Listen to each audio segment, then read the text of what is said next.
Read. Okay, good morning everyone. I'm Viky, clinical instructor in cardiology, medical cardiology in A4. Okay, today I will discuss about the transcutaneous pacing. So before we go in details, let us overview about the cardiac conduction system. Okay, so what we have in the conduction system, the SA node followed by AV node, then bundle of fish, then right and left sided bundle branch, then Purkinje fibers. So SA node is the leader who initiates the impulse. Okay, when impulse is released, what will happen to that atrial myocardial cell? They get depolarized.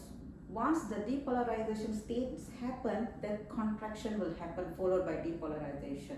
This is called mechanical activity. Contraction is called mechanical activity. Okay, the depolarization state it will reflected in the ECG as the QRS complex or PQRST. Okay, so when SA node initiate the impulse, the atrium got depolarization is happened, then contraction followed by, then impulse will travel to the AV node. AV node is the gatekeeper which control the impulse. It will release the impulse slowly in order to have full depolarization happen in that ventricular system. So then what will happen once the ventricular system got depolarized, then mechanical activity will happen, then contraction will follow post depolarization. This is how this conduction system works in normal healthy people. Okay, then we talk about transcutaneous pacing. So when we need to have a transcutaneous pacing, so let us say what is definition first about the transcutaneous pacing. What is transcutaneous pacing? Transcutaneous pacing is that artificial device who stimulate the cells by delivering certain amount of energy, release certain amount of energy to stimulate the cardiac cells to have depolarization. The same thing as per the normal conduction system, it works. The same thing, this device will help to stimulate the cells to have some depolarization by releasing certain amount of energy. Okay, this is called temporary or transcutaneous pacing. Okay. What is the indication to have a transcutaneous pacing? So whenever there is a scenario or situation where the patient will go like sinus bradycardia.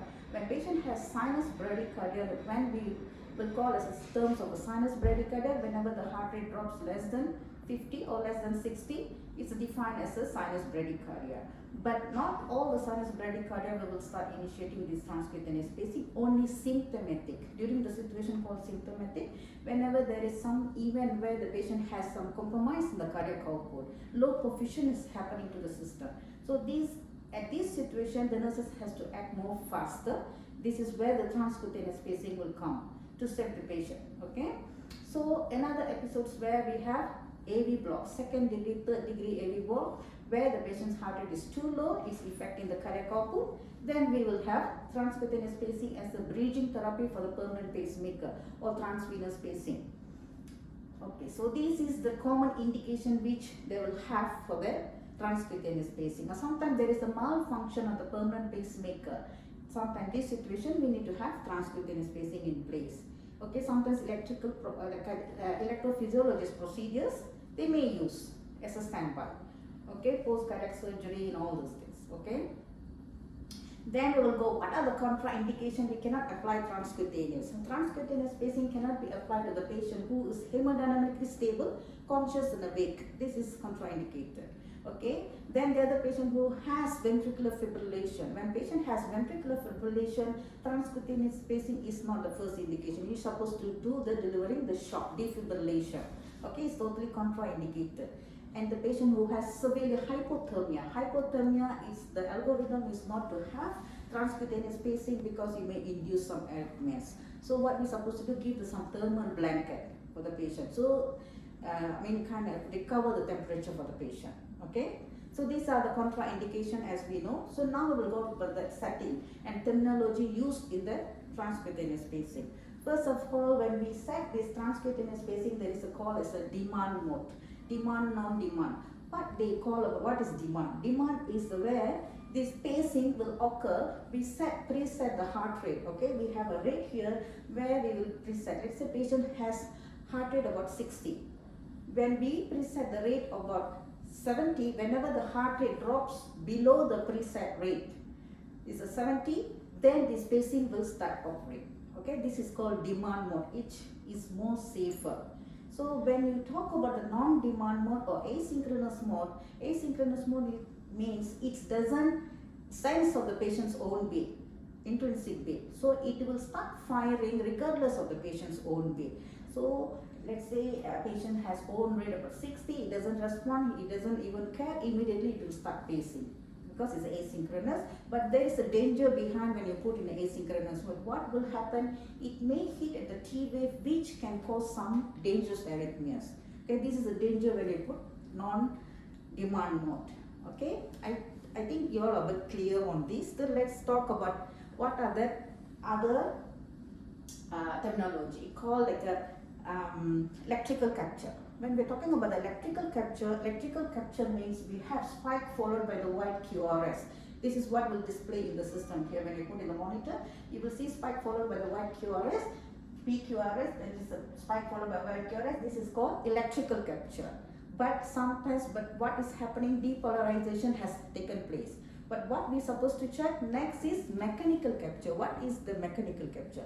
Mechanical capture means there is a contraction, whether the contraction has happened post depolarization. So how we know there is a mechanical capture?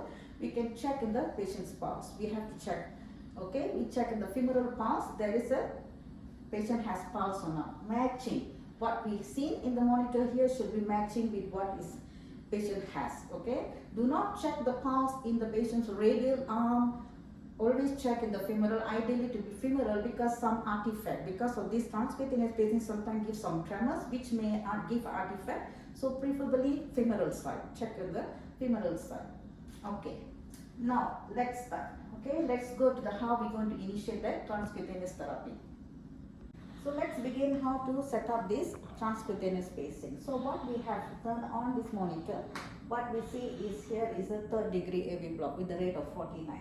So let's say we create a situation that patient is symptomatic now. As I told you, there is a low cardiac output, patient will start showing the symptoms, low hypotension and all those things. So what we need to do, we have to start pacing. So this is 3rd degree AV block, turn on the monitor, then we have a pacer. So you need to turn on the pacer. Okay, before that we look at the patient. So this is the patient. Okay, so this is the patient. Hello, Mr. Ali. So we will need to explain, give a verbal consent to the patient that we're going to initiate this therapy to the patient. It will be a bit uncomfortable feeling. So we will give some analgesia to patient before prior we're going to apply these pads. And we need to have some quick assessment on the patient's chest. If the patient is hairy. If they're hairy, we have to do hair clipping.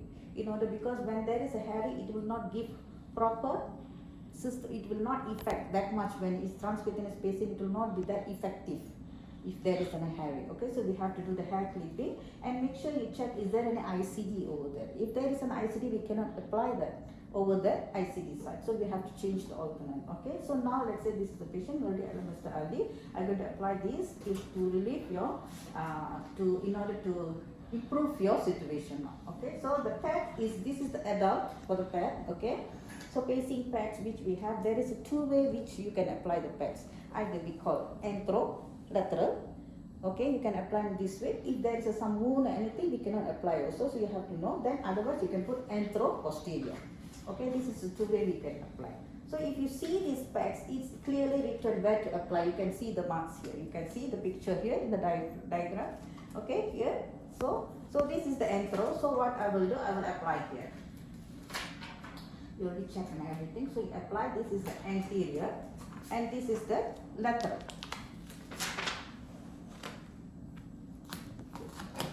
Okay, so this is anterolateral. Okay, after that we have, this is called therapy cable. This is where in case patient needs any electrical therapy, we need to use this therapy cable to have a more safety mode. Okay, so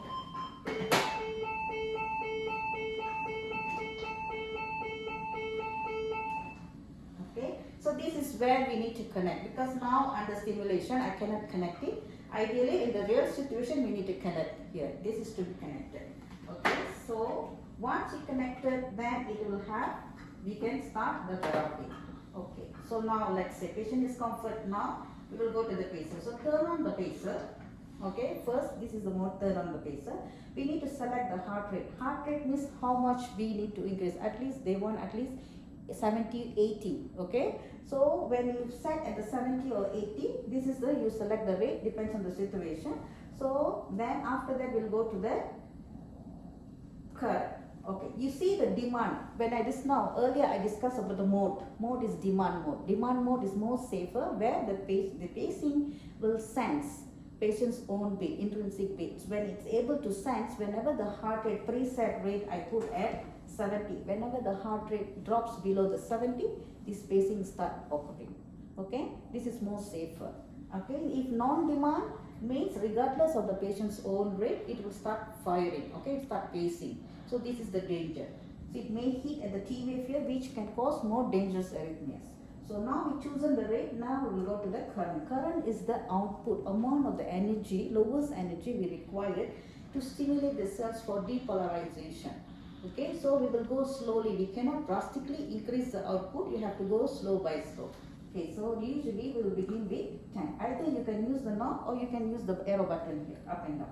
Increase 10. When you have start at 10, you see there's a spike here and the patient is detecting the QRS complex. That means it's sensing the patient's own beat. Okay, so then you see the spikes. What we need to see ideally is the white QRS complex. This is how it will reflect, spike followed by the white QRS. This is called electrical capture. So the moment we see this electrical capture, what we need to check? We need to check whether there is a mechanical activity, contraction has happened, and how we going to check? Check the femoral pulse of the patient. We will check whether it's matching, should be matching. What is the rate displayed here? Should be matching at the patient's pulse. Once we see the pulse is matching, then for the safety mode, what we will do? Increase the current rate by 10 or 20. Increase for this is for the safety. Okay, so this is how you're going to set up the transcutaneous pacing. What we supposed to do post apply all this, like with the setting and everything you already done, is matching. Then we have to evaluate the patient. How is he now? Okay, before patient was symptomatic. So what he is doing now? Check the blood pressure. Whether hemodynamically it's improved, because cardiac output should be improved, because the heart rate will become accelerated, it will be more higher now. So then our cardiac output will be improved, then patient blood pressure should be improved. Patient should be feeling more comfortable now. Okay, this is how you're going to assess. Assess every 30 minutes until the patient is bridged to the cath lab for the permanent pacemaker or transvenous pacing, and close monitoring on the patient we have to post. Okay. So then what else we need to do? These pads, pacing pads, if the patient is in use for continuously, every 8 hours we have to change these pads, okay? Because it will not give much of effectiveness if it's not changed. Okay, so that's why we prefer to change according to every hospital they have their own policy. According to the manufacturer, every 8 hours is ideal. Then if it's not used, you open up, just put a standby, every 24 hours you have to change these pads, okay? Okay, then education to the patient, this thing, because post transcutaneous pacing there is a possibility of the complications may happen. Okay, sometimes we may need to detect some ventricular fibrillation because of the failure. Sometimes because we have, when we put this transcutaneous pacing, some tremors, patient may have some tremors or hiccups which may mimic other ventricular fibrillation. It may not detect. That is one of the complications may arise from the transcutaneous pacing. And what else we have, like kind of patients failure to capture. Okay, it may happen, so that we have to adjust the output. Output setting when you put is more higher level you need it compared to the transvenous pacing, because this is directly to the transcutaneous. It needs a higher energy compared to the transvenous, so you have to increase maximum. And another part is the patient may have skin burn, may happen. If you didn't change the pad accordingly, sometimes because of this electricity, that energy, it may burn the skin. So you have to assess in the patient's skin side on and off very frequently. This is the most common complications may happen due to the transcutaneous pacing. Okay, so I think we have done overall everything. I have covered most of the thing. Okay, so if you have any clarification, you can ask some questions. That's it from my side. Thank you.